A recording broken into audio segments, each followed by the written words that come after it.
politician thinks of the next election, a statesman of the next generation. Good evening and welcome. This is Face the Nation. Our topic of discussion today revolves around the subject, do we need an election now? Has the Elections Commission got its priorities right during a pandemic facing the world? To discuss all this and more, we've invited three President's Council to the studios this evening. Joining us tonight on the show is President's Council M.A. Sumandran, former Member of Parliament. Also joining us tonight on the show is President's Council U.R. De Silva, former President of the Bar Association of Sri Lanka, as well as President's Council Raziq Zarruq. Thank you very much, gentlemen, for joining us this evening on Face the Nation. So let's start off tonight's show with President's Council, Mr. M.A. Sumandran, also former Member of Parliament attached to the Tamil National Alliance. Mr. Sumandran, you have always been against the holding of an election. It seems that the battle of the opposition has now been lost. The date has been fixed for the 20th of June 2020 for the next parliamentary election. Now, given the fact that there is going to be an election, do you still believe, with the concerns that you had before, of not holding an election anytime soon? Your time starts now. I was going to correct you to say that we never took the position that election must not be held. Election must be held. It's very important that elections are held. Our position was that election can't be held anytime soon. I don't think it can even be held on the 20th of June, given the situation that we are in right now. There can't be a campaign, any proper campaign for a free and fair election approaching 20th of June. Daily the number of patients infected with COVID-19 is increasing, and that will be the case because it's a virus. It will spread. Community can't be held down like this by illegal curfews for too long. People must stay indoors, but must also go out, because when it is too long, like a month or two, you can't just only stay inside the house. The economy has to roll. You have to find food, for medicines distribution. There are bare minimum events that must take place. So when that happens, the virus is bound to spread. It has to be contained, though. But in such a controlled situation, no free and fair election can be held. Now, Mr. Sumandran, the general notion from the government has been that the opposition, which you represented before the dissolving of the parliament, they fear of an election. Is that so? Well, speaking for myself and my party, we fear no election at all. We will sweep the elections. If anybody wants to bet on that, they can bet on that and see. TNA will do very well at the elections. So there is no fear of facing the election at all from our perspective. It is only the concern, the paramount concern we have for the health of the people of this country. So where does the Tamil National Alliance stand in terms of calling of the election now from the Elections Commissioner being on the 20th of June 2020? Would you go ahead and oppose this move at the Supreme Court? Because you are a President's Council. You can do so. Are you going to take that stand, or are you going to go ahead with the campaign activities? Our position is that we can't start campaign activities now. Nobody in their right mind will say that you can start campaign activities. You can't start campaign activities even by the middle of May. So then there cannot be a free and fair election. Democracy, if it is to function properly, election, if it is a proper election, there must be a free and fair election, and a campaign is at the heart of it. You can't have it. Well, as to your question as to what we would do, we haven't still made a decision on that. But with the decision that the Election Commission made today, the proclamation that the President made on the 2nd of March dissolving Parliament has become ineffective and invalid, because that proclamation the President can make only under one strict condition, and that strict condition imposed by the Constitution is that within 3 months of that declaration, that proclamation, a new Parliament must convene. It is only under that condition he can make that proclamation, and if that cannot be met for whatever the reason, his proclamation becomes invalid. But the Elections Commission, based on the constitutional provisions, can announce a date for election during this 3-month period. So the Election Commission functions under the Parliamentary Elections Act. The condition that I spoke about under Article 70 of the Constitution imposes that condition on the President. So I suppose the Election Commission perhaps took the view, I don't know, they perhaps took the view that they were acting under the Parliamentary Elections Act, and that has not given them any restrictions with regard to within what period the election can be postponed. Thank you very much, Mr. M. A. Sumandaran, President's Counsel as well as former Member of Parliament. I now move my attention to President's Counsel, Mr. U.R. De Silva. Mr. De Silva, can you elaborate on how the Parliamentary Election Act works when it comes to campaigning? Now, how practically can this be implemented given the fact that we are facing a pandemic at present? Now, we know that a 45-day period has to be given to all political parties to engage in political activities. There is no strict rule per se. However, that has been the practice right throughout. Now, Colombo, Gampaha, Kalutara, as well as Kandy are going to be under curfew up until the 27th of this month. Given that fact, do you think practically people would be able to engage in election campaigning as far as the Parliamentary Election Act is concerned?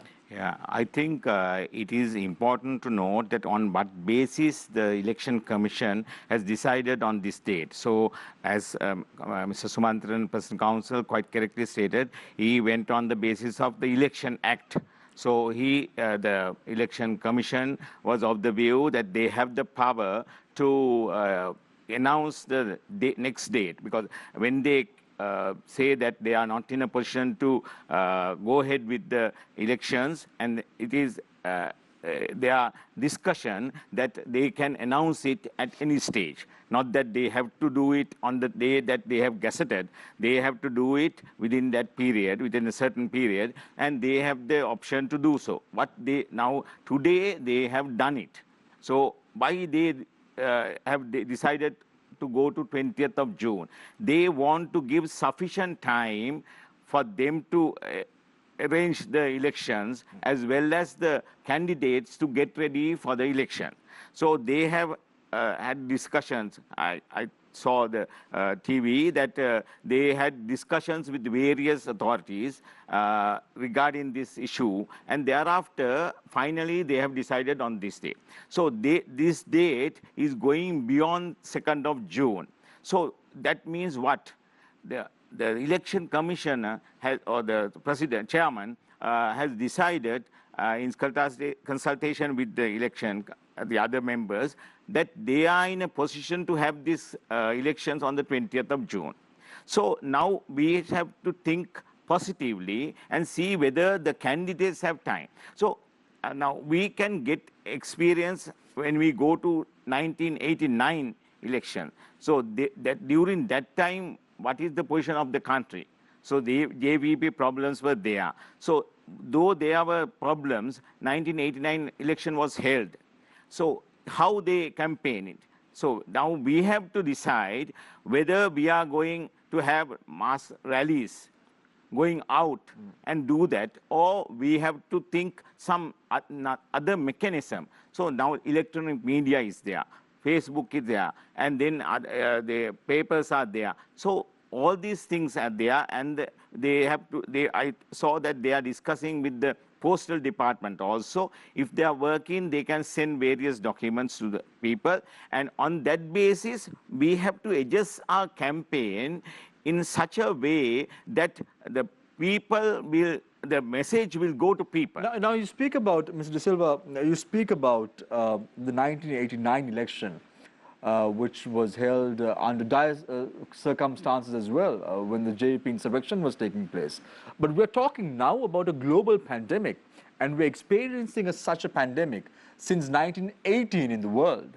So people cannot go to polling booths or have to maintain that distance. Political party representatives like Mr. Sumandaran will not be able to hold election rallies because of the social distancing norm that would come into play, but you say that there could be a different wave of election campaigning that may take place during this period. We have to think over. But is that democracy? Yeah.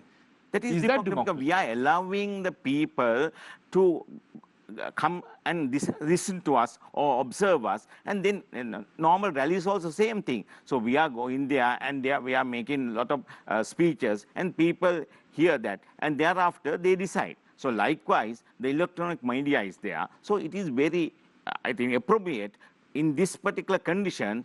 There are a lot of ways in this country. But not everyone can spend money, Mr. De Silva, on electronic media. Money. No, now, as far as the television is concerned, so they can watch the television. Now, in this country, if you say that most of the people, they don't have it, I don't agree with. A lot of channels are there. No, but most of the media channels in Sri Lanka, apart from a few, are very biased towards political parties. That's a different act. So how can you practice democracy in a situation of that sort? I am not in agreement with that, because the election commissioner has to give some guidelines. So he has to stick to very strict, stringent rules. Otherwise, you can't control it. We have to have that. Now, as Mr. Sumantran, President Council stated, that they also of the view that election should be held. Yeah. Now, at this stage or in some other date, we are going to do it. On what basis we are going to do it? I think we have decided on this date. We will be positive, and we will wait and see whether the country is progressing. And at the moment, I don't agree that the whole country is in this situation, because now we are stick to very particular areas, actually 4 areas, so that we have to concentrate on that. And the medical authorities have given guidelines. So government has to adhere to those things and show to the election commissioner. Then now, the 20th of June, we can have that elections. Thank you very much, Mr. U.R. De Silva. We, of course, as the show progresses, we have Charlotte Benedict and Farah Shaukat Ali, who will drill you as the show progresses on the need for election at this juncture, at this hour. We now move our attention to President's Counsel, Mr. Raziq Zarruq. A very good evening, Mr. Zarruq, and nice to have you on the show for the first time. Now, with the Parliament dissolved, this effectively means that there is no legislation to pass laws.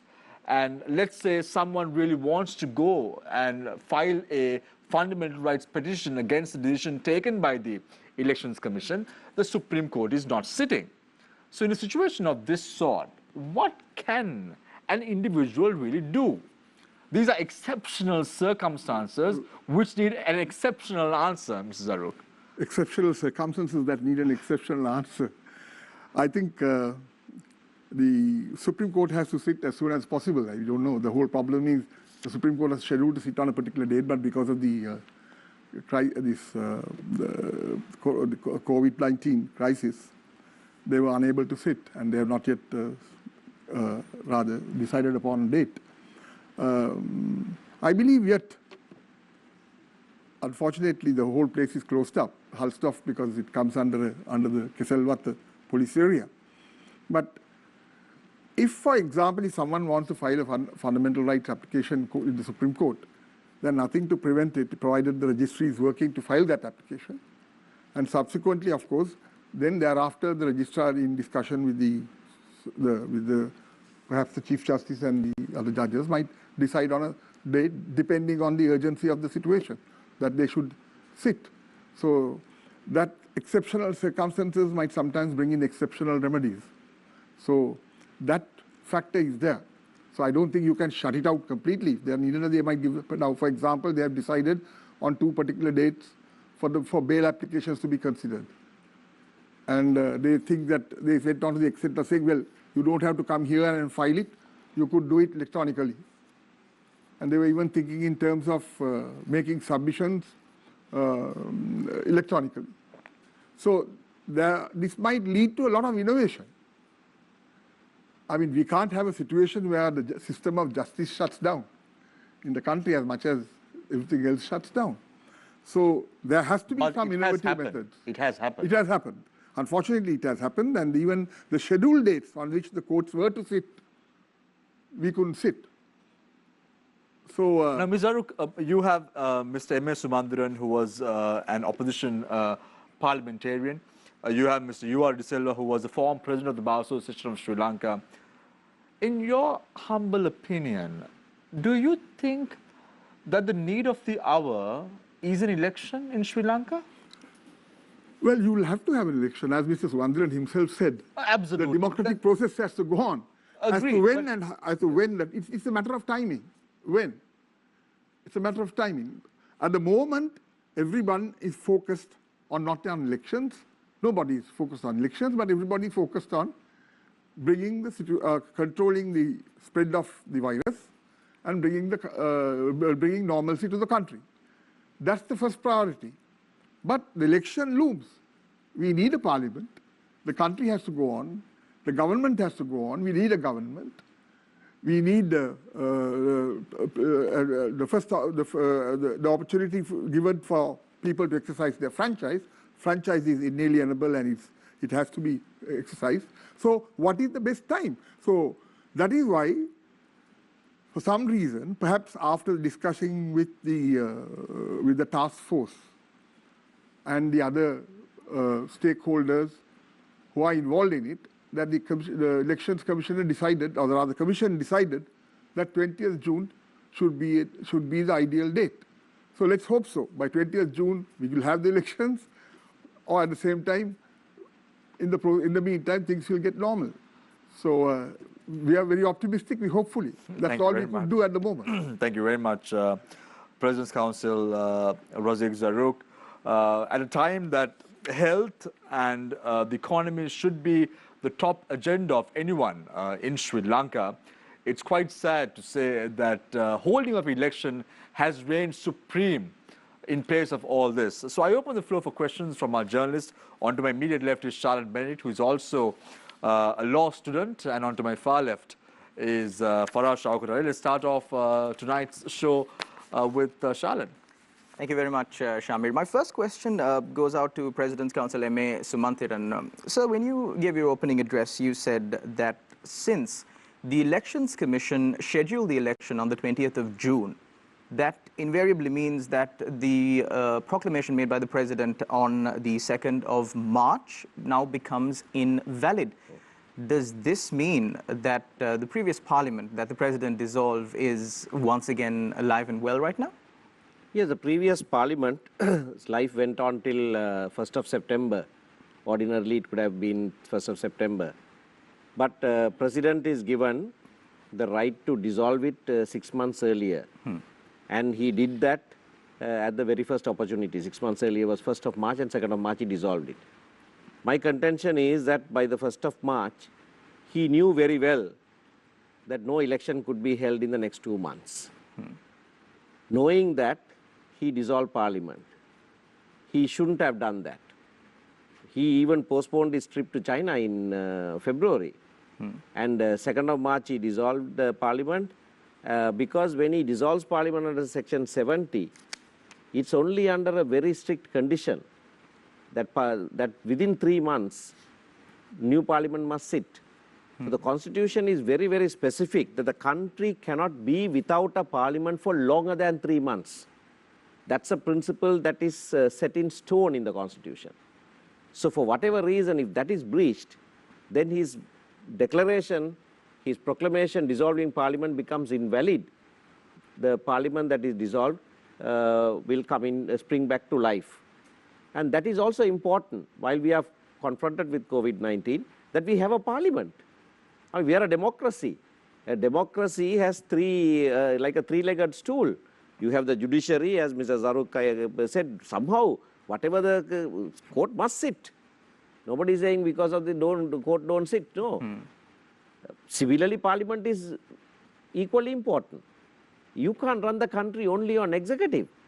See, the lawmaking powers are given to parliament and parliament alone. And confronted with a novel issue like this, it is a parliament that must pass new laws.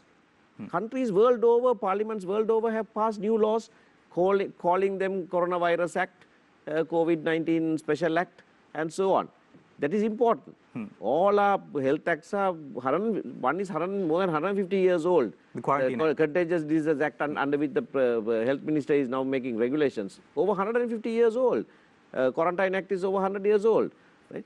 This is a new phenomenon. You need new laws. Parliament also can sit in different ways. We don't all have to 225 get into one chamber. No. If Maldives Parliament can sit online, surely we can do better than that. So, he should not have dissolved Parliament, but even if when he did, within 10 days, WHO declared it a pandemic. He should have revoked it immediately because he knew very well that no election could be held before in May for Parliament to sit in June. But now that the Election Commission under powers vested in them have gone and set a date beyond 2nd of June, I say the proclamation made by the President on the 2nd of March has become invalid and of no force or avail in law, and the new Parliament, after the Gazette comes out tonight, the new Parliament springs back to life. So, Mr. Sumanthiran, are you not the new Parliament, I'm sorry. The old. The old Parliament springs back to life. Right. So, do you mean to say that the old Parliament has to now reconvene? It's not a question of reconvening. The Gazette becomes invalid. 2nd of March, Gazette becomes invalid. So the Parliament is back in full force. Full force. Yeah. So isn't it important now, at a time the Parliament is dissolved, to pass laws on expenditure, make sure that the expenditure comes into play? Because let's talk a little bit about Canada. Canada has been able to deposit money on ordinary citizens' bank accounts through parliamentary legislation because the Parliament has been in force. And in a situation like in Sri Lanka, unfortunately, because there is no parliamentary procedure and there is political tug of war between the opposition as well as the government, the Parliament, we are in disarray because one party is saying it's important to hold an election, the other party is saying that there is no need to have an election, and who's at the end of the day facing the brunt of it? This is a very important issue about public finance. Parliament is in total control of public finance. The Constitution says so in so many words. Right? So you need the sanction of Parliament to draw from the Consolidated Act. Now the Executive is violating it. And they are drawing from the Consolidated Act without the sanction of Parliament. And that's a very dangerous situation. Beyond 30th April, they cannot even do that. The Parliament, all the opposition members are saying, we will come and sanction it. We are faced with this new problem. Nobody is going to block this. We will come and sanction it. Government is talking of a time when the one small section of the opposition raised a question in Parliament and the government withdrew the bill that they brought, the finance bill that they brought in February. Now, we, the TNA, did not oppose it. We didn't oppose it. It could have easily been passed, but the government withdrew it and are putting the blame on one small section of the opposition. So, but now, today, not one single member of the opposition will oppose sanctioning public expenditure on account of fighting COVID-19. Ms. Zaruk, now, Mr. Sumanthiran is making sense here. He's saying that the opposition parties will unite for a common cause and hence convene the old Parliament. We saw a similar situation, not a similar situation, but in 1981, when the then president went for a referendum whether or not to hold an election. I don't want to discuss about the premise in which he came to that decision. However, do we really need a parliamentary election now? Because you can convene the old Parliament and you can go ahead and the opposition parties will support the government's cause to make sure that we all get out of this pandemic and come on top as far as Sri Lanka is concerned. Well, you are discussing a possibility, but just to say something about what Mr. Sumanthiran just mentioned, I would beg to disagree and differ. I don't think the mere fact that the election commissioner declared a new date invalidates the dissolution of Parliament by the president. I don't agree on that. Maybe we are at two different levels, because the election commissioner has a specific purpose, and that is to hold elections free and fair in the country. And the mere fact that he determines that the election should be held on the 20th of June doesn't in any way derogate the powers of the president who have already Mr. Zarruq, does the fact that who have Parliament already dissolved. Sorry, cannot dissolve Parliament, and that should not be overriding. Sorry, go ahead. does the fact that Parliament cannot convene within 3 months of it being dissolved, namely on the 2nd of June, the fact that Parliament cannot convene on the 2nd of June invariably invalidate the proclamation by the President? No, it doesn't. But the circumstances as such, I mean, this is totally something, it doesn't invalidate. The fact is that you can't convene Parliament because of certain intervening circumstances. So under the current situation, President's Counsel Zarruq, how does the President spend money? Because as President's Counsel M.A. Sumantiran pointed out, the Parliament is the sanctioning body for public finances. How does the President spend money after the 30th of April? He could go on till 3 months, isn't it? Yes. He could go on till June, isn't it? 2nd of June. 30th of April. 30th of April, yes. So how does he spend after that? Don't ask me the question. I believe he will have to devise some method, or he will have to come in, or then subsequently even at least claims come to Parliament and seek approval. President's Counsel, U.R. De Silva, there was this opinion, there was an exchange of letters between a member of the Elections Commission, Professor Ratanajivan Hool. The Elections Commission as a whole wrote this letter to the President, to which the Presidential Secretary P.B. Jayasundar responded. Now, in this letter, the request was that the President uses his powers to get an opinion from the Supreme Court regarding how we should face this situation. What is the viability of this option in the current situation? He can write a letter like that because he has the duty to inform the society what is the next date. That is, when he says that he is not in a position to have the elections, then next step would be, it's not the fact that he should do it immediately. Within some period, he has to announce the next date. So till such time, President has to wait and see what is the next date. So if he says 20th of June, then there is no necessity for the President to go and ask anything from the Supreme Court. What is the opinion he is going to ask? Then with regard to the things that he is doing at the moment, so he has a discussion. So if he is of the view that I am in a position to do this and then try to solve this problem, if he has the resources, if he thinks so, then he has the power to do so at this stage. And if he is of the view that I am not in a position to do so, then he can summon the Parliament. That's a different matter. That is up to him to decide. There is no mandatory requirement. There is no mandatory section here to state that immediately, once the election commissioner says no, you have to go to the Supreme Court or you have to summon the Parliament. All these things are via experience, new things. So that is, and the important factor would be, it is categorically stated that some unforeseen reason. So that is the very reason I think that the Election Commission has decided to postpone it. Now, after considering it, they have every opportunity to have it before 2nd of June. They went beyond that.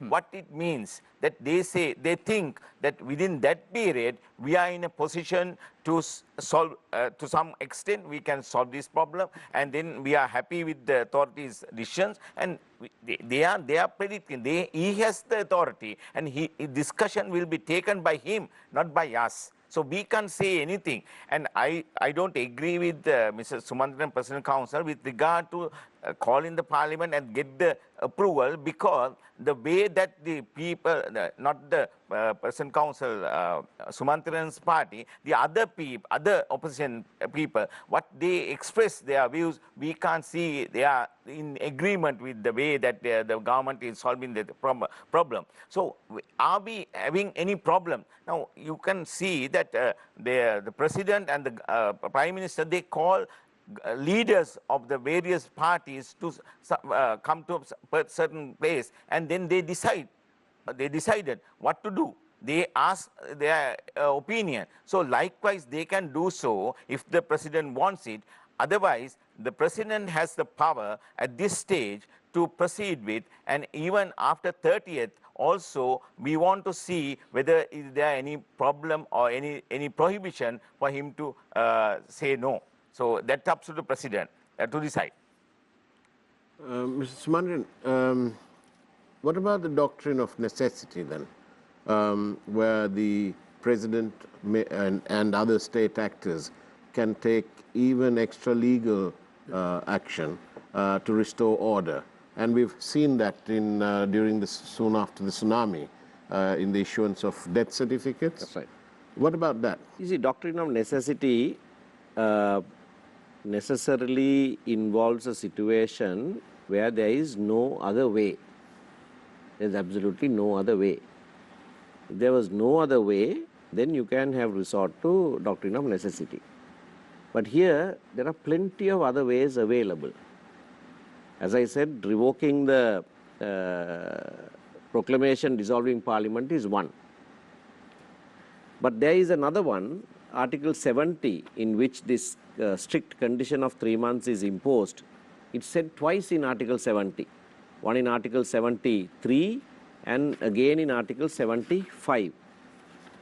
But Article 77 says, if at any time after the dissolution of Parliament the President is satisfied that an emergency has arisen of such a nature that an earlier meeting of Parliament is necessary, he may by proclamation summon the Parliament which has been dissolved. So that's another way. If he had done that, at least that, without even revoking, then Parliament could have made laws to meet with the situation, Parliament could have sanctioned public finances, and third, this legal deadlock that has arisen now, Parliament could have resolved it. You see, court can't resolve it. Courts have consistently, Mr. Zaruk will agree with me, have consistently held, whenever there is a legislative deadlock, courts have always said, you know, we are giving, Parliament must resolve it. Right? They have sometimes advised Parliament, you take steps to resolve it. That's a consistent position. So this legislative deadlock, Parliament could have resolved it. Is it... So when we have so many options available, doctrine of necessity can never be resorted to. Speaking candidly, do you think that they don't want to reconvene Parliament? So that's very clear. Because they don't enjoy a majority. Yeah, that's probably true. But you see, when the opposition parties are giving the country a guarantee at the cusp of an election, surely they are not going to violate that. Have you all had discussions with with Prime Minister? We had. Rajapaksa? There are two occasions in which he convened a party leaders meeting. I attended both of those. And in both of those, I myself spoke about this. Convened Parliament under 17. What about the United National Party and the SJB? United National Party, Mr. Wickramasinghe also said, yes, that option must be explored.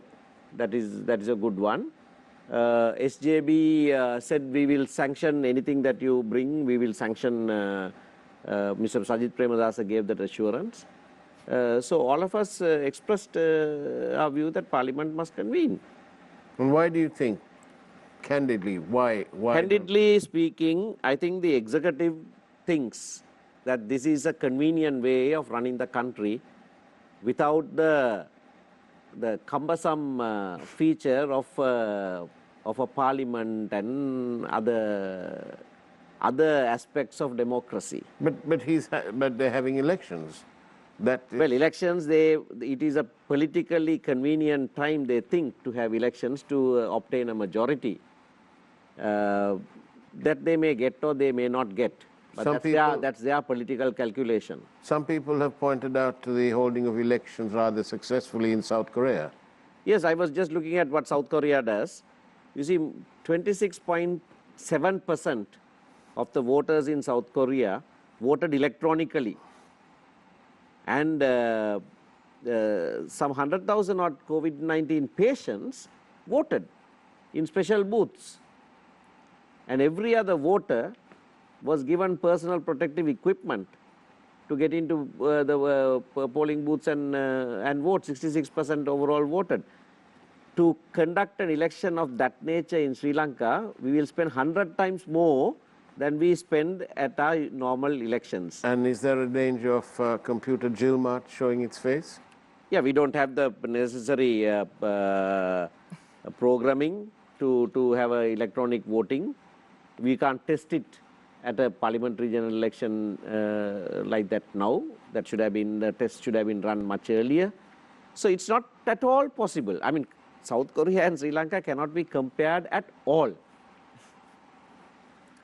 Also, President's Counsel M.A. Sumanthiran, now you said that the executive finds it convenient to run the country without, the whole cumbersome nature of putting regulations through Parliament and all that. But it's not only the executive that thinks this. The general public speaking on, especially on social media, what we can see is people coming and saying, we don't need a parliament. I mean, what's the use of a parliament? They've shared footage of how people in parliament threw water at each other, fought in parliament for over 3 days, and saying, is this the thing that we need right now amid all of this crisis? Why don't we allow the president, the executive, to run a free hand? Yeah.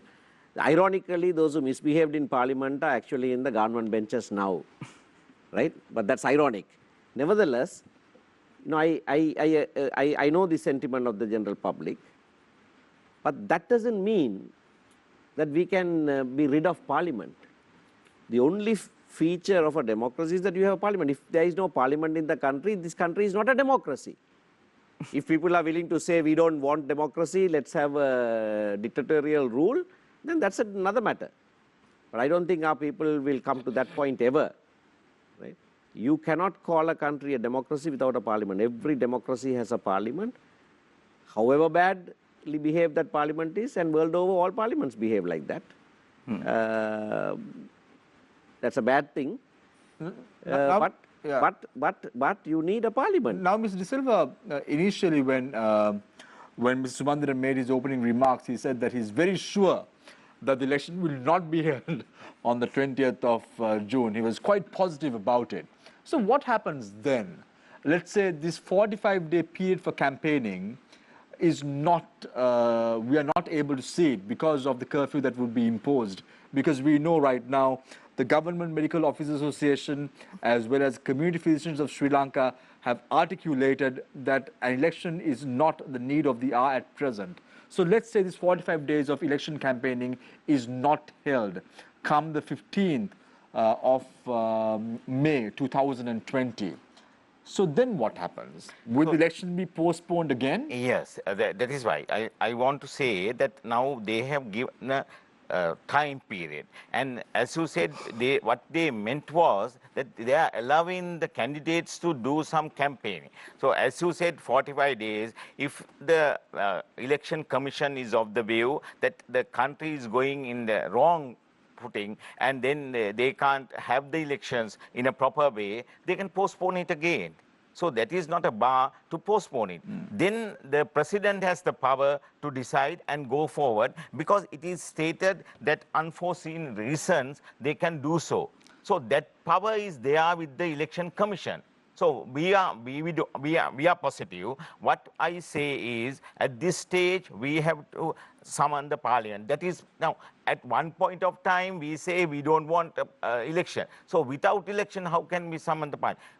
I am totally against the summoning of the earlier parliament because we know very well that the people have decided that we don't want earlier parliament. Because of that only the president has came to power. So on that basis... No, that is a wrong assumption to come to Mr. De Silva, because you cannot draw a parallel between a presidential election and a parliamentary election. What I'm saying is that now the ruling government was there. That could be your opinion. No, that's what I am. Yeah. My opinion is that I said I am not in agreement to call the parliament again because there is no necessity. As Mr. Sumanthiran quite correctly said, that he can have the discussion. And he had gone through this particular section. It says President has the power. If he thinks so, then only he can... I have not done law, but I think Shalan here would learn in his primary law lesson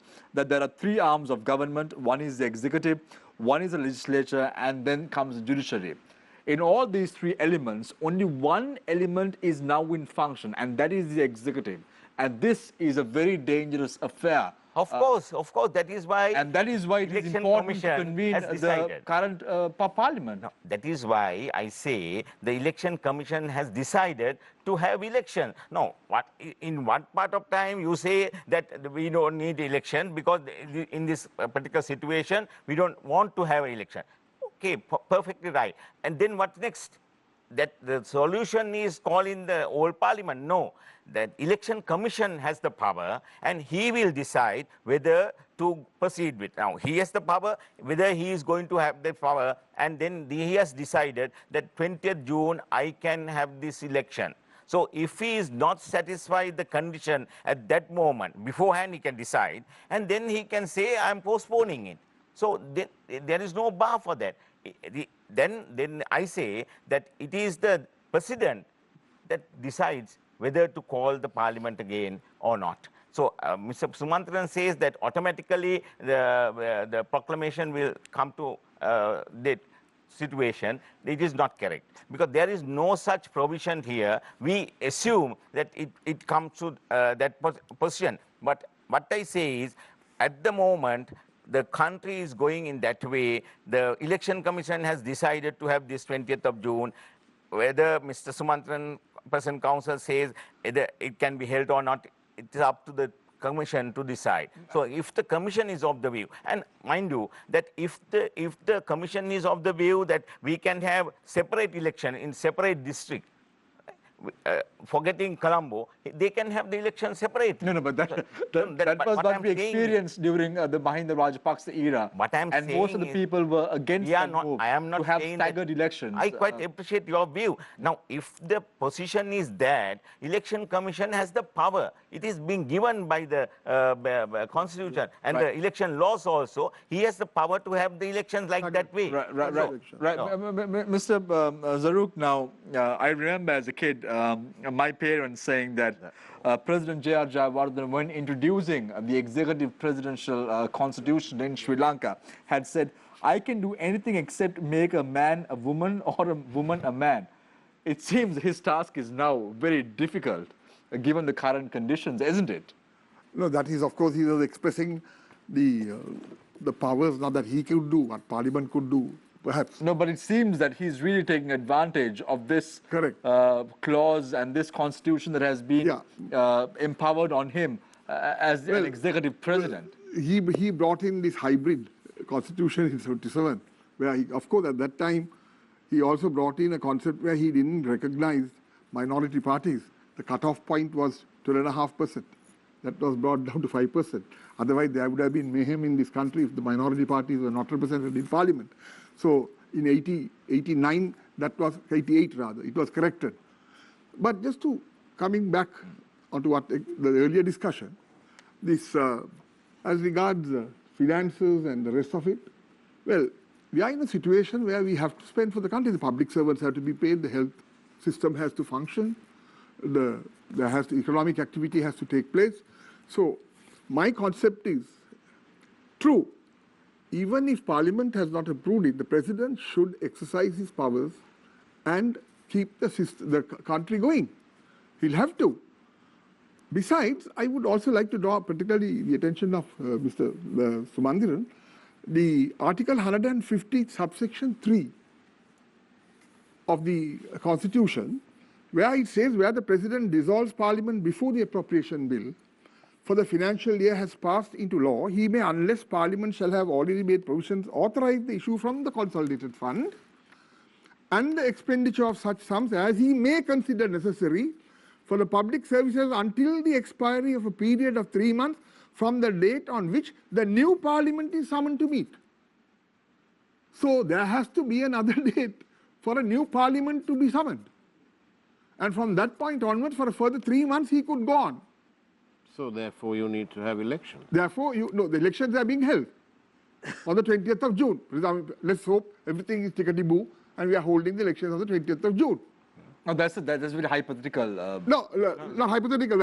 It's not hypothetical that it will be postponed. The elections will be held as it is. It's not hypothetical that it is not going to be held. That's the announcement of the Elections Commission. That is from the Elections Commission. That's not hypothetical.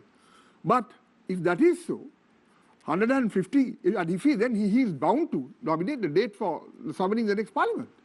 The president. The new parliament. The word is new. Very important to note the word is new parliament.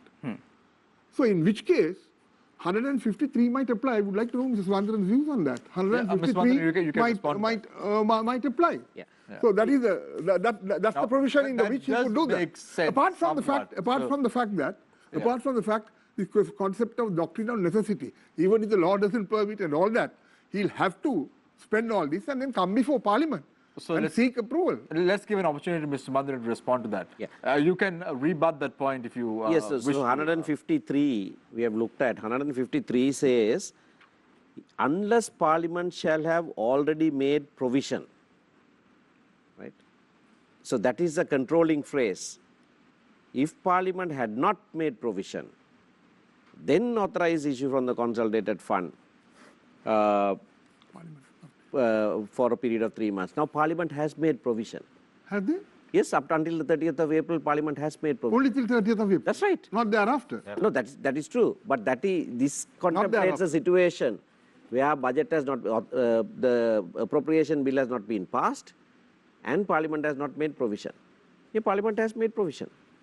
My interpretation would be that Parliament have made provisions only till 30th. That is one. That's one. Parliament has made provision. Because no appropriation. But only until 30th of April, that is true. Right? But this applies only if Parliament has not made provision for that year. That is one point. The other is that on a date, 3 months from the date on which new Parliament is summoned to meet. The President summoned new Parliament to meet on the 14th of May. That is why I kept saying right from the word go, that has become impossible to perform. That can never be a date on which the new Parliament is summoned to meet.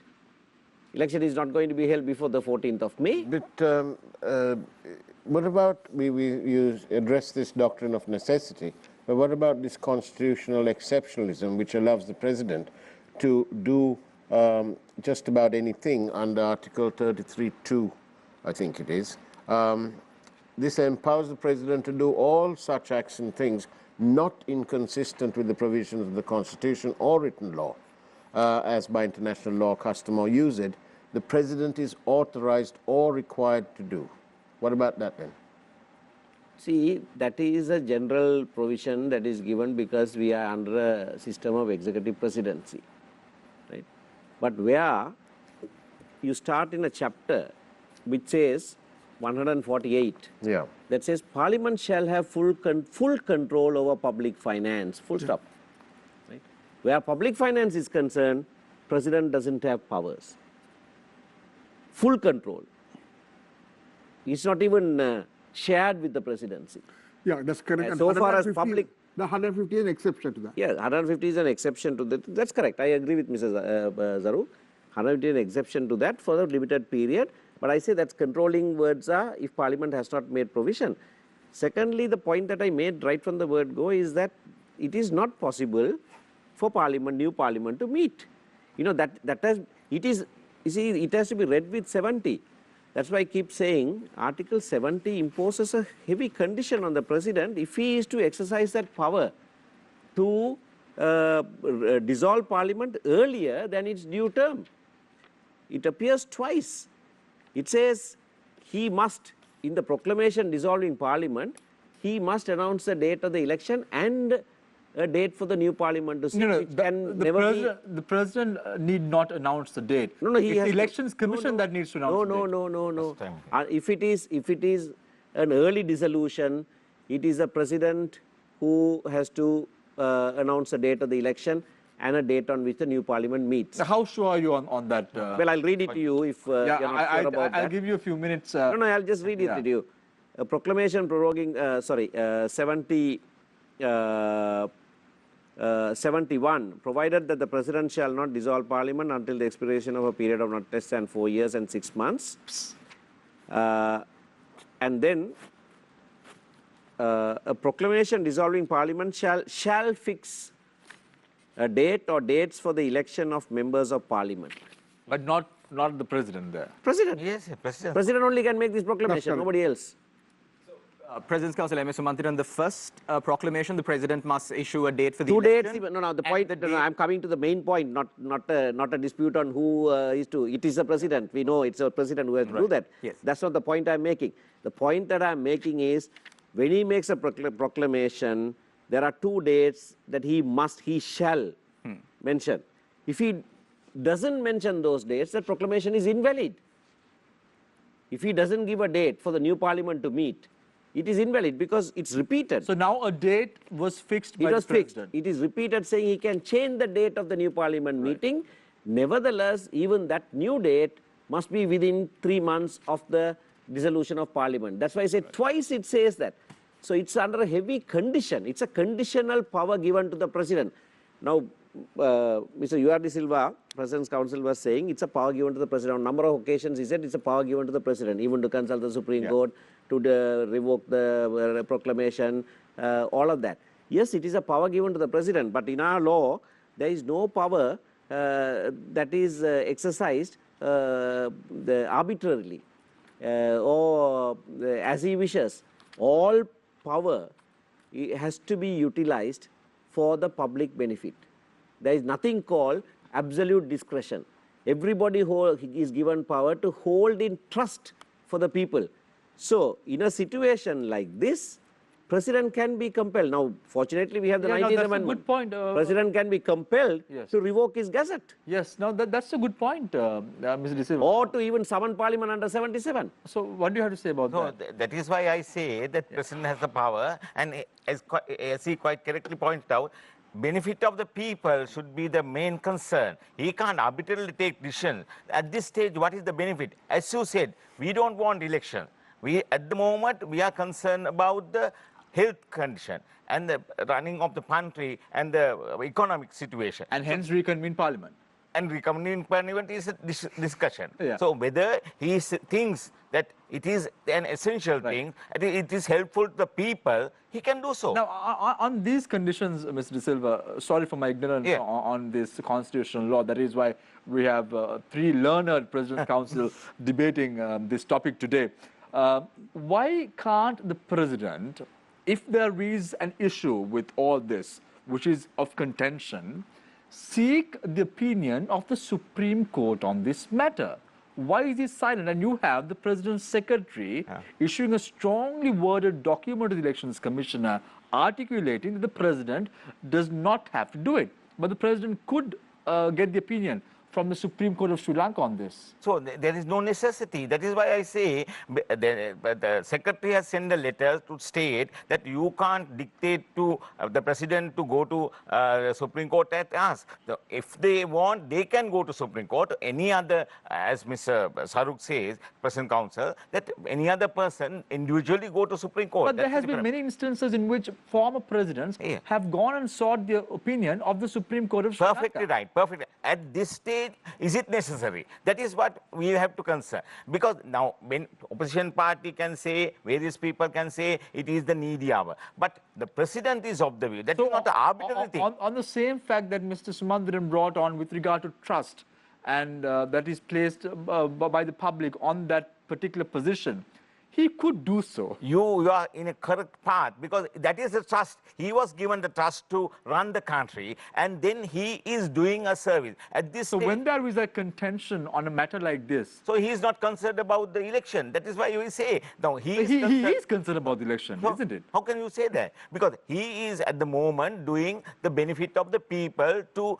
eradicate this particular issue. So then the economy. So are you trying to say that the president is apolitical, Mr. De Silva? No, we can't say like that, because the problem is political is a different thing, and then giving the services to the people is different. But So given the fact that we know who the president is, he was the former president's brother. We know how this president came into being. Now, I'm trying to put in words into your mouth, unfortunately, but I have to do so. We know the background of this. I think the general public are not fools. They know who the face of the last presidential election was as well. So given that fact, you should, isn't it? No, Is it prudent that is for the... your view. Of Yeah. course, you have the every opportunity to have that. Yeah. That's a different matter. But the people have decided other way. That is why, knowing very well, as you say, that he is not a person like that, the way that you have brought in. Yeah. And then if he is of that caliber, then people won't vote for him. Now they have decided this is the person we want. That's a different matter. So whether the politically he is doing wrong thing, then we can do criticize that. That's an open thing. But at the moment, the main point would be we are concentrating on this particular issue, that is COVID-19. So whether we are doing, the president is doing such a service to the country, and he is doing a lot of service. I can see that, because the intelligence that is subjective. Sorry, no. What I say is intelligence service. We have to admit that fact. What they do, they have gone to hold the country and do some great But service. technically, Ms. De Silva, now, today I heard Mr. Sumanthiran saying, right after getting the bail application approved for Mr. Ranjan Ramanayake, former member of parliament, that it That's is perfectly even right. illegal. That is how we have to go to the He court. also qualified by saying that I'm not saying not to. Not to do so, but Yeah, but you see, the point is, Yeah. why is the president doing that when there is enough provisions in the law to legally impose curfew? Why is he not doing it? It's a very, very dangerous thing, because the very definition of law is that it must be definite. People must be able to know what is permitted, what is prohibited. And I think probably that is one of the reasons that and it Mr. is- Sumanthiran was able to secure bail Yes, for that's right. Mr. Ranjan Ramanayake as well. Because it started from an illegality. Police I asked, am in "Where is your-" agreement with him. Yeah, Yeah. Mr. Yuar De Silva, Yeah. well versed in That's criminal right, law yeah. more than, well, Mr. Zaruk also. He's quite Both of correct them in are that. well versed in That's criminal right, law. yeah. They will definitely agree with me. That's correct, Right? yeah. They'll agree with me. Perhaps that can only be a mitigatory factor, I must tell you that. The reason is, well, if you are going to bring in part 2 of the Public Security Act, then you will have to declare an emergency. No, but without declaring No, emergency, then under section 16. Part 3 can come in without declaring an emergency. Yeah, he could have in done which that. case, gazettes are the beginning. But of course, then it becomes very rigid. But then So I have only thing I could only say in mitigation of the whole thing is that it may be to give more flexibility Yeah, that's right. to the people to adjust the time. Not the people, for the president to keep everything give more within his own flexibility. hands. So that Right? more that's a flexibility. subjective statement. Well, otherwise, why? Mr. Sumanthiran. No, there are other laws also. You see, contagious diseases ordinance also has provision. Yeah. Quarantine, not. The Minister of Health can impose this. So I have a question for the three of you. So you all are of the opinion that we could impose a state of emergency. No, not necessary. No, not necessarily. Not You can enforce curfew legally without Part declaring 3. emergency. Part 3 can be Part invoked 3 without can be emergency. without a declaration of emergency. That's the point I was making. So Even why without, is the president doing that? Well, That's my question. For the reasons best known, perhaps he would like to have more flexibility. Flexibility, yes. Otherwise, every in time his you have to hands. go for a gazette, even if you change the time today and tomorrow, you can't do this so frequently. Flexibility, you mean? You can't change so the many time can so act frequently. dictatorially? Now, today you impose a curfew at 5 o'clock, you put a gazette, then tomorrow morning you have to change it to some other time, another gazette. Correct. Right. So it's a question of then keep filing gazettes. The question of flexibility. I have So you can ask the police to impose the curfew. I have a question Yeah. from a viewer of Newsline, Yeah. which is another program that runs on News First on Monday to Friday, 7:30 to 8 p.m. Now, this is what they're saying. They say here, the COVID confirmed figures are going up, consistently going up. The number of deaths are still happening. And amidst all this, the government wants to have elections. It says here that a fundamental human right is the right to life. And instead of them concentrating on that, sustaining life, they are actually gambling with all this and putting the people at risk. They are risking the fundamental right to life. And that too is a human right. To any of you. That's not correct, Faraz. That's not correct at all. Which one is wrong? That's Which too one is dramatic. wrong? That question, everything. Too No, dramatic. no. I'm sorry. I've been keeping notes here. Since the 26th of, Let me come up with it. March Yeah. till today, Yeah. 202 deaths, new deaths. It was 102 on the 26th of March. Deaths? Confirmed cases. Yeah, yeah. 202 new ones at an average of just over 8 per day. Doesn't that matter to you? No, it does come. Let's look at this. I think within the limited resources and within whatever we have done a marvelous job when compared to the other countries. So let's gamble with the No, people's it's not a lives. question of gambling. We have controlled the number of deaths to 7. If you look into the selfless service the medical personnel and the others are doing, you must say that, I don't know whether I should say this, we are controlling and we are managing them well, so much so that 2 days or 3 days ago, there was not a single patient, even any ventilator. 27 people, No, or any 27 ventilator. people today, new cases. No, let me come to that. I'm coming to that. 34 But in now, all 34. these cases are all known. Those areas were known. They were all So they quarantined. were known, they didn't say Yes, that no, and they, because they hid the figures? no, Is that what they you're found saying? it. But it's within, it's manageable. It's manageable. They are managing it. And I don't think that statement is completely When we wrong. reach 400 confirmed cases, and if we take China's experience of 5% of confirmed cases needing ICU treatment in an infectious diseases environment, we will run out of ICU beds. Right now, the IDH has only got approximately 12, and between the 3 hospitals, they've got less than 20. No, I think the number of beds have now been increased to some 500 to 600, I believe. No. the Sri Lanka problem has is- only got 580 before this they won't nonsense supply started. us. That's They correct. made orders. They won't supply us because there are countries that need more, so they are rationalizing it. At the moment, I believe, at the moment we are managing. You're managing thinking of a because it's possibility. 200. No, you're It's thinking of 304. For us, you're thinking of a possibility. No, but- But it's a constant- Of a worst case, no, you're thinking of a worst case scenario. No, And if may you're I- prudent, you need to. No, let's Ms. hope Daruk, to. Ms. Daruk, with respect to Faraz, this is not a claim that he's making. This is No, a I know, claim made I by know, of the course. Government Medical Officers No, Association of Sri Lanka. This is a claim made by the community physicians of Sri Lanka. We are not doctors. I know. We have to follow the But health at the authority's moment, call. that situation has not come up. Yeah, but That's it you're may thinking of a possibility. may come up. Opening up a campaign. It may come up. Opening up a campaign will very well open that Yes, situation. a political campaign. Yeah, of course. So, for us, Because I say this because SLPP General Secretary, or one who really runs SLPP, is the task force chairman. So they can campaign. They can distribute food. They can, it's a wholly uneven campaign this is going to be. It's not going to be a free and fair election. I think food is being distributed without any political color. No, well, but who Accepting that controls? some of the Sartosa stuff has a flower bud stamped on some of the parcels. But they stopped that, I think.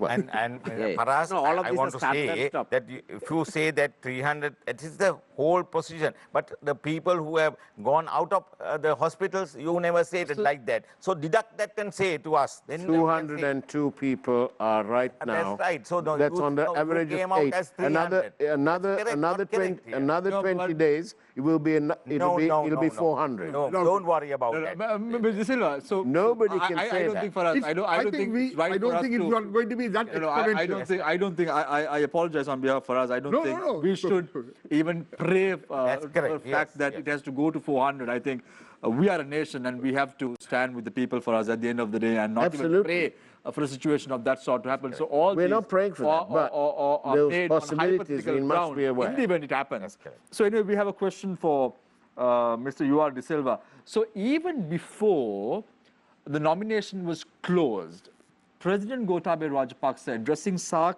leaders, said that he is going to hold elections in Sri Lanka whatsoever. So he was very steadfast about it. So even before Yeah. we locked down the country, because he knew in his mind they have to go for an election in order to consolidate power, isn't it? No, the problem would be that he was of the view that this won't happen. That is normal person will think that we can control this and then it won't go. How can he not think? Because in his address to the nation, he brings in control prices for dal and canned fish. That's correct, yeah. So he knew it's going to happen. No, I'm sure he did not have a crystal ball thinking that this is going to be worse. But they should have at least closed down doors. A lot of people that I have interviewed on my show during the course of this week had very clearly said that we were too late to close the doors in Sri Lanka. Why you were saying that? Because now at the moment... Again, not my opinion, expert opinion, saying that... People can say like that. Yeah. We have to be positive and think loudly. Because you know why? Now we say that we took some time to close. Why? What happened? Thereafter, the people came, and the people who came earlier, and they have been... Mr. De Silva, I'll give you the mechanics now, so because you're mentioning about this. The person who has spread the virus in Keselwatta came to Sri Lanka on the 12th of March 2020. Yes, As a result of this one individual, if we close shop, or if we close Sri Lanka on the 11th, this wouldn't have been so. We would have been in a much better position. No, we can say that if he has... I am not saying, these are the figures that are talking. What I am saying is, if she or he has not gone to various places, then you can say it won't happen. No, that is not the way that we have to think. We can't say because of that one person, you should have done this and that. They have done up to now the things that they have done is perfectly right. As Mr. Saruk stated, we have tried to do something and we were successful. And this is not our view. No, anyway, Mr. De Silva, we have to have another show to talk about where the government went wrong as far as COVID-19 is concerned. I think it's too premature for us to come into a conclusion about COVID-19 at present, because right now, as Mr. Sumandiran, Mr. De Silva, and also Mr. Zaruk, I think our fervent hope is that we have to come on top of this mess for us. So that's important. I think even Faraz and Shalan would agree with me when I say that we have to reduce the numbers. But the point is an election the need of the hour now? No, not necessary, because the Election Commission has decided on that. Whether we have no option. It is up to the Election Commission. We can't say don't do that. After considering everything, arbitrarily or with his powers, he has decided to go to the 20th of June. So nobody can, even the president can't say anything with regard to that. People say that president wants the election. I don't think. Now, as we said, we don't want election, but election should be there. As a rule, we have to have the parliament. But at this stage, we should have the election or not. It is up to the election commission. The election commission is of the view that we can have the election on the 20th of June. We can't say anything. We have to wait and see. We have to pay. As he said quite correctly, we have to pay. The country will come to normal situation. Gentlemen, I want to read out another question. Yes. It's a statement, actually, from one of our viewers. First 100 in 54 days. Second 100 in 19 days, and the third 100 in 8 days. And are we talking about having elections and putting all these people at risk? Really? Commissioner should be. Is that what we're talking about? For us, that matter would have been discussed by the Elections Commission and the task force. And it is the Election Commissioner who decided on the date and has informed. Where are the medical people? Sorry? Where's the medical people? That's right. They were the GMOA wants us not to have it for at least 3 months. They were there. They were there in today's discussion. They were all there. They were clearly overruled. Not overruled. Who? No, you have no answer to this thing. No. The sad fact is that this virus isn't going away just yet. And to pull the people out on the streets is to gamble with the safety. For us, I mean, you have to expect an exponential growth in this particular infection. That's before the curve flattens, as they call it. But this happened because of one incident, which was not revealed, and that was discovered subsequently. Their own Mr. Zaruk, in the last 8 days, 100 patients have been infected with COVID-19. Yeah, that's right. That's right. Did you know? That's right. But anyway, the point is, they expected this. They said it will come up because most of them were from the quarantine areas. or most of them, were coming from the quarantine. I don't think, Mr. Zaruk, that you are privy to the latest reports on the media. The last 10 days alone, we have had approximately 100 cases infected with COVID-19. That's correct. That's a very big figure. Now, I have a question for you. So, one of my viewers have posed a question to Mr. Zaruk saying, we are now talking about the worst case scenario, but remind yourself with the situation in Italy, remind yourself with the situation in Spain, remind yourself with the situation in China, where a second spate of a wave of COVID-19 individuals are now being detected from these countries, and Sri Lanka is not far away. All these possibilities are taken into account. I have taken part in 2 discussions, nothing to do with connected with it or some other matter, or some other aspect. I was part of a delegation to make certain representations. That's another issue.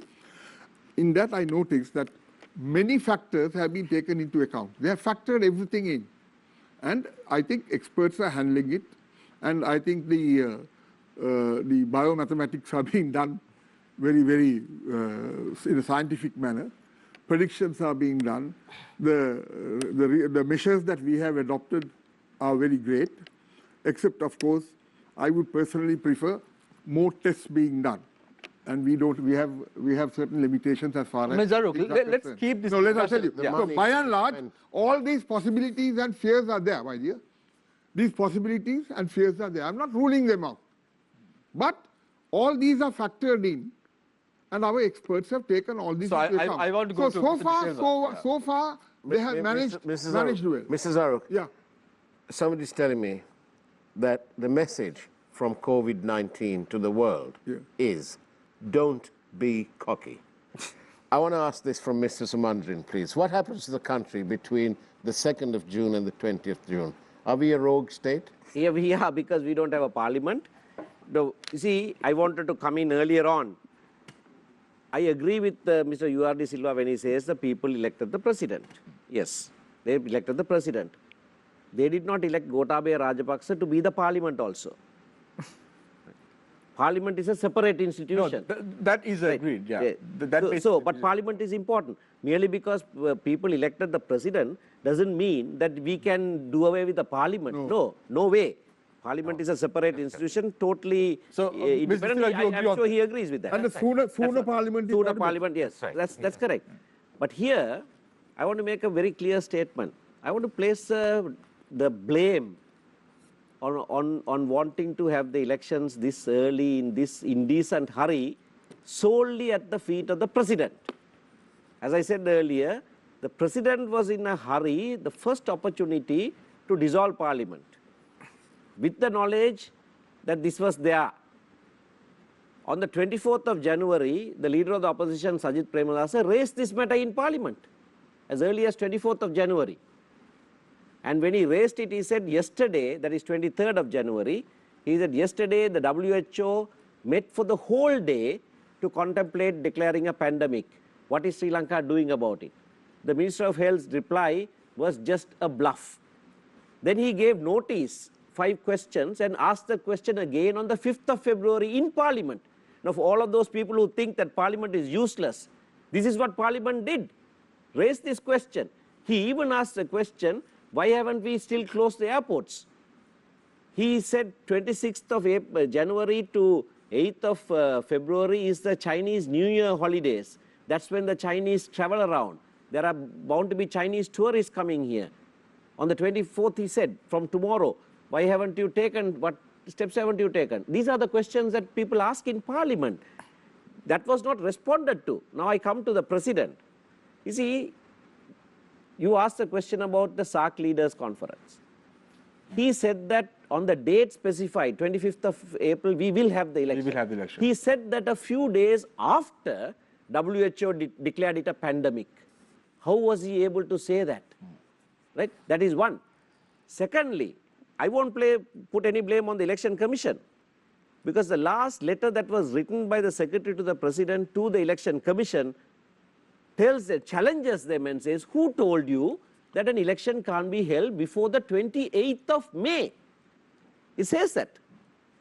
Dr. P.B. Jayasundara has challenged the Election Commission in that last letter, saying, who told you that an election can't be held before 28th May? So what is he saying?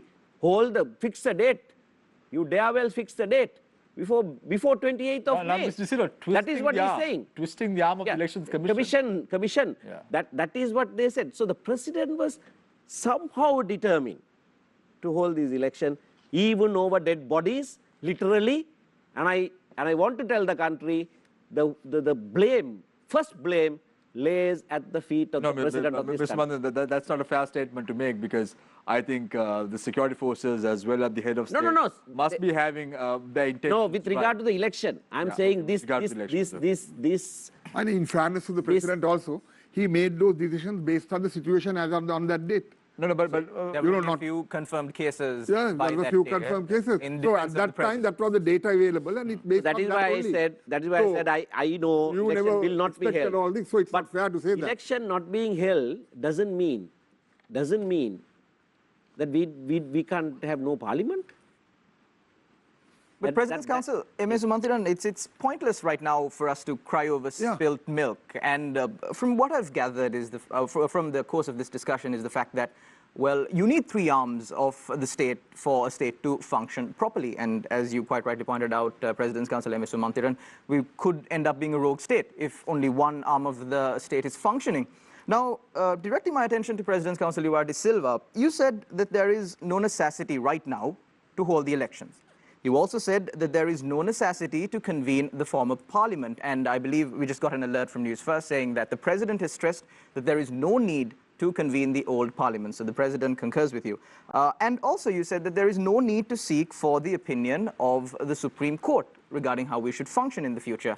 So in your expert opinion, what should we do now? No, do all these things, not that I say, according to the constitution, if he is going beyond that or he is violating it, certainly anybody can go there and challenge it. Now, it is up to the people or to the authorities to go there and challenge it. To the Supreme Court? Supreme Court. Right. There is every opportunity to do so. But at the moment, what I say is, he is acting according to the frame of that constitution. So he has all the powers to do that. So if he is not going to do that, how can we say he is not? So you're saying that we can't compel him to do That's correct, yeah. And the other thing, what Mr. Sumanthiran, President Counsel, stated, that if the Election Commission is an independent body, so they have every opportunity to say no or yes. So if the secretary says that you have to have 20th of, then if he is biased or if he is afraid, he should have that date.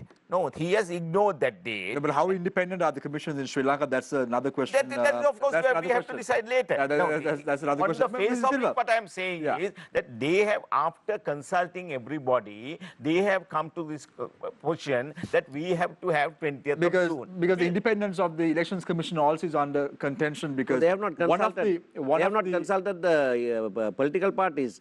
They were supposed to meet them tomorrow. So after making a decision. So not after up until now, they have always consulted the parties before. I don't want to talk. Not after. I don't want to talk about that, because that's up to lawyers like M.A. Sumanthiran, Mr. Luar de Silva, and also Mr. Zaruk to go to courts one day and argue about. But I leave it for that. But Mr. De Silva, initially you were in agreement when Mr. Sumanthiran said that the president has to make an announcement with regard to a resolution that is being forced by him. So he decided the 15th of May to be that date. 14th.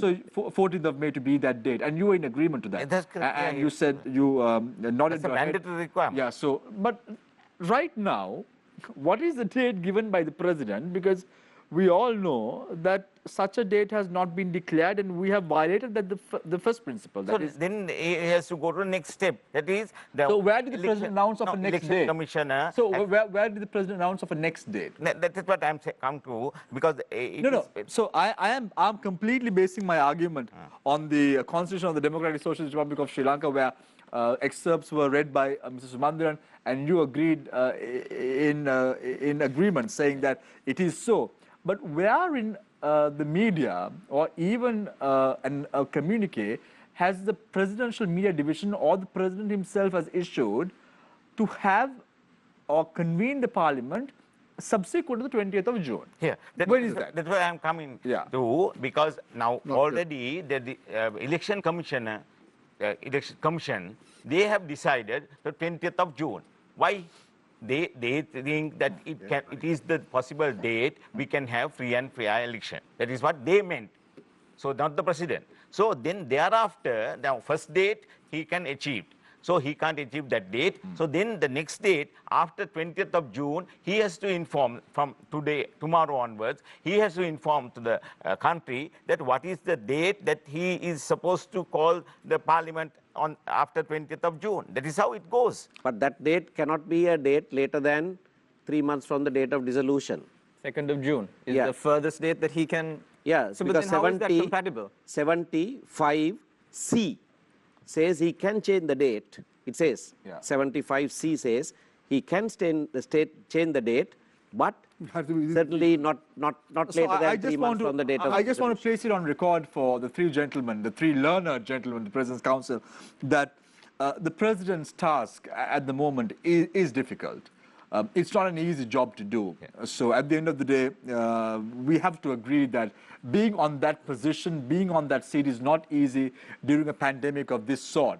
So it's important to remember that pointing the finger at him is okay by the three gentlemen who are here. I think Mr. Sumanthiran in particular. I think Mr. No, I did that. I must qualify that. I did that in relation to his anxiety to somehow have the election. Yeah. Not with regard to his handling of the Absolutely. So issue. we have to separate those two. It's not an easy task. Even any political party is on that chair. Any politician in that chair, it's going to be a very difficult task to manage a global pandemic of this sort where there are no boundaries whatsoever. So I want to give an opportunity for Faraz and Shalan to ask one question each, and then we close the round for the final round. So Faraz and Shalan, I'll give you 3 minutes each to pose a question to the three panelists before we close the second round. Thank you, Shamir. I'd like to pose my question to President's Counsel M.A. Sumanthiran. Say, for example, I'm a concerned citizen. I'm concerned about the fact that it's only the executive arm of government, that executive arm of the state that is functioning right now. I'm concerned that there is no parliament. But the president does not want to seek the opinion of the Supreme Court regarding how we should function in the future. Could I petition the Supreme Court? But I want to petition the Supreme Court, but the Supreme Court is not sitting. What should I do right now? You can file an e-petition in the Supreme Court. E-filing is possible. Possibly. In fact, I drafted something and it was filed this morning on something else. And when the court is able to sit, court will sit or conduct a hearing by any other means, as Mr. Zaruk also said, and depending on the urgency of the matter, and court will make a decision. So, thankfully, we have the 19th Amendment to the Constitution, which enables any citizen to challenge the decisions, actions or inactions of the President. So, action of the President or inaction in not revoking the Gazette of 2nd March also can be challenged by anybody. So, that's one course of action that is open. Nevertheless, I think the matter now having come to a point where there is a constitutional deadlock that has arisen. President has to give another date, but it cannot be a date after 3 months from the date of dissolution. But the date of election is after 3 months from the date of dissolution. So obviously, there is a huge issue. And he is the only one who can consult the Supreme Court according to the Constitution. I'm not talking about what the 19th Amendment has permitted. 129 permits him to consult the Supreme Court in such an instance. That's what the Commission initially advised him to do. He has chosen not to do that. So I suppose other citizens will petition the Supreme Court. And also, So I need to wrap up, Shalan, with your permission, and also for us. Thank you very much, gentlemen, Mr. Sumanthiran, Mr. De Silva, as well as Mr. Zaruk, for your thoughts in the first and second round. However, you have a final round as well to voice your opinion. So I leave it at that for the moment. We're going for a short commercial break. When we come back, it's Face the Nation. We're talking about what is the need of the hour. Is it an election? 20th of June 2020 has been earmarked as the parliament election of Sri Lanka. Where are we heading? All this and more in the final round. Stay connected, stay with Face the Nation. We will be right back.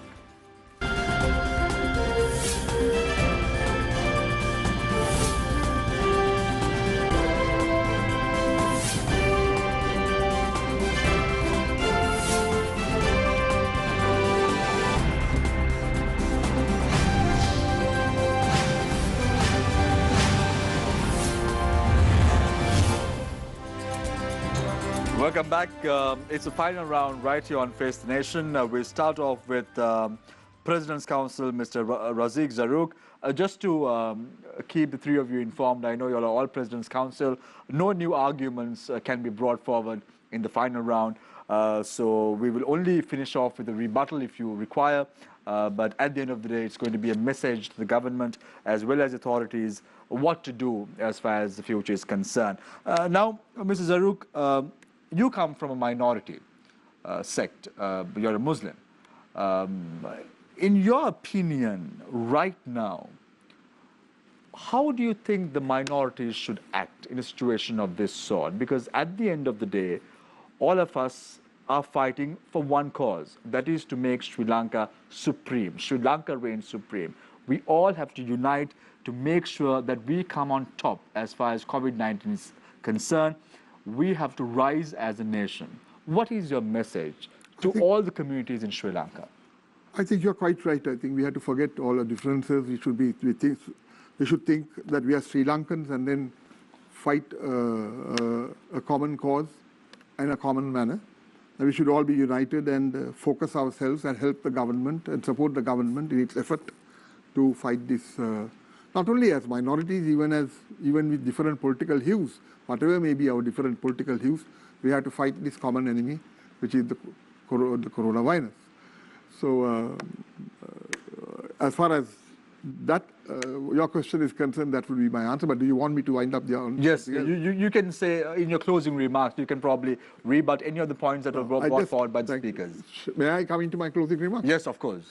You have 2 minutes. Yes. No, I would like to say this. I mean, having listened to Mr. Sumanthiran as well as my dear friend, Mr. Silva, this is an extraordinary situation with extraordinary challenges. I believe the law has not provided for anything and everything. And in such circumstances, as Faraz pointed out, we have to go into the doctrine of necessity. I mean, the law never envisaged that the Election Commission would fix a date beyond the date on which Parliament was to be summoned. Now, that has happened now already. A date has been fixed. Now, under those circumstances, what has the President got to do? The Constitution is quite silent on that matter. So he has to summon Parliament on a date subsequent to the 20th of June. So that is not provided in the Constitution. So we have to resort to this doctrine of necessity. Necessity rather burdens us with solutions and with situations that has to be met. So I believe you cannot shut off government and say, look, you can't do those things. The Constitution doesn't permit it. The laws doesn't permit it. But we'll have to go in, look at it very, very seriously, that in these extraordinary situations, necessity has to be considered and the doctrines adopted accordingly, and flexibility has to be adopted. And this has been done in so many ways, in so many judgments. There are a series of judgments, I believe, both in the United States as well as in other countries, where even Justice Thurgood Marshall's judgments coming to my mind at the moment, where he had said, situations of this nature, you have to innovate, and then you cannot be doctrinal. Look at a point of view strictly by the Constitution or by the laws. In situations where it has not been provided, then you will have to use extraordinary decisions have to be made. So we are in that position now. So I won't blame the President if he has to make extraordinary decisions. An exceptional answer, Mr. Zarruq. I now move my attention to Mr. De Silva, former President of the Bar Association of Sri Lanka. He's also a President's Counsel. Mr. De Silva, in your closing remarks, what is the message you have? So what is your main topic? That is, what is the need of the hour? So I say the need of the hour is safety of people, safety of our country people. That is why we came here, and you have chosen 3 different people. That is what we want.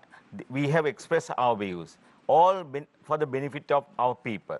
So what we need is the safety of people. We will try to eradicate this situation, and thereafter, the next step is economic.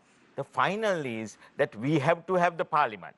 So I am not in agreement to say that the priority should be given to the election. No, but election commission has the power, and within this scenario, and they have decided under election laws of this country, we are in a position to do so. Why they say it like that? So we can't ask them to change that. So if we can make representation later, if the total or the people who are suffering will go out, the figure is going up, then we can make representation to election commission. They have the opportunity to make representation to the election commission, and election commission is of the view that this 20th of June we are not in a position to do so.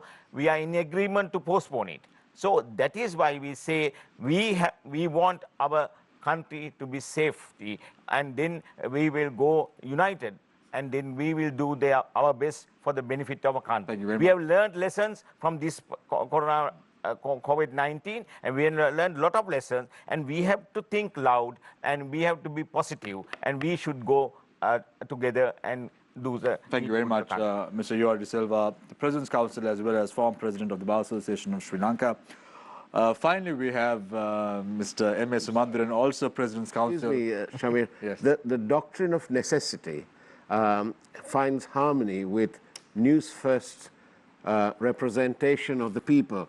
I'm sure you'll permit me to just ask Mr. Sumanthiran this one thing. Very quickly. Prime Minister Mahinda Rajapaksa complains that the opposition didn't, or the other side, didn't allow him to pass, didn't allow them to pass a vote on account. What do you have to say about that? I was the chairman of Public Finance Committee, and the day before that was presented to Parliament, the Public Finance Committee had to pass it. And I examined it with a few members who were, most of them were from the opposition, and we passed it. And I gave the report to Parliament saying that this is this can be passed. Right. So I was just about to say... So not all opposition members blocked it. So I was just about to say, Mr. Sumanthiran, that you don't have to even answer that question because it's a final round. So however you chose to answer. But in your final remarks, objectively, what is the message you have? Now, I know you're seated on the opposition. You've always been seated on the opposition benches of the parliament. Always will be. Always will be. Objectively, what is the message? Because we know that the security forces have done a good job. We know the president has given the leadership. We know that the health sector services have done a remarkable job. And we as journalists also have come to the forefront to keep our viewers abreast of all the developments that take place, putting our lives also at risk. So what is your message objectively to everyone? The message, obviously, we'll have to start with thanking the medical professionals, health sector workers, security forces, various other people, including the president, in doing a very good job under the circumstances in addressing this situation. However, there is a thing that is necessitated, we want to use that word, and that is the proclamation dissolving Parliament has to be necessarily set aside. If we are to have Parliament but not have elections, at least for a while. That's the only way I can see this election issue resolving. Right? I don't think it is responsible for anybody to rush into an election at this stage. But that does not mean that we can be without Parliament for too long. So there is way out for that. Now, before I conclude, may I also take the opportunity to remind ourselves of what happened 1 year ago. We are nearing the 21st. On the 21st of April last year, we lost several hundred lives And we are in a situation not even able to commemorate that and mourn when we mark the 1 year. And I would like us to perhaps think of that, and perhaps tomorrow observe a period of silence in memoriam. There's a period of silence. Silence tomorrow, because that was one of the worst that the country faced. And now we are faced with this pandemic. And we all have to get together, and from the opposition ranks, I will even count in the support of the JVP, the SJB, and the UNP. I hope they don't dispute what I say, that we all will join our hands. That's how parliaments have always functioned.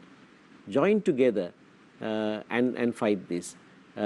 We should not fight this with the one-legged stool.